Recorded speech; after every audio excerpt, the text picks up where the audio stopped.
கன்னியாகுமரி மாவட்டம் குழித்துறை மேம்பாலத்தில் பழங்களை ஏற்றி சென்ற மினி லாரி மீது கனிமவள லாரி மோதி விபத்து. கனிமவள லாரி மோதியதில் பாலத்தை உடைத்துக் கொண்டு அந்தரத்தில் தொங்கிய மினி லாரியில் இருந்து ஓட்டுநர் பத்திரமாக மீட்பு. மதுரையில் இருந்து திருவனந்தபுரத்திற்கு பழங்களை இறக்க வந்து கொண்டிருந்த ஈச்சர் டெம்போ இன்று காலை குழித்துறை தாமிரபரணி ஆற்று பாலத்தின் மேல் வந்தபோது பின்னால் வந்த டாரஸ் லாரி ஈச்சரின் பின்பக்கத்தில் மோதியதில் ஈச்சர் பாலத்தின் தடுப்பு வேலியை தாண்டி அந்தரத்தில் தொங்கியது.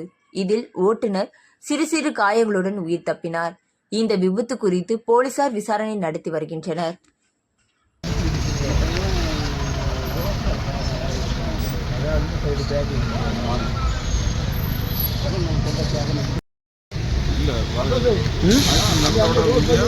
அங்க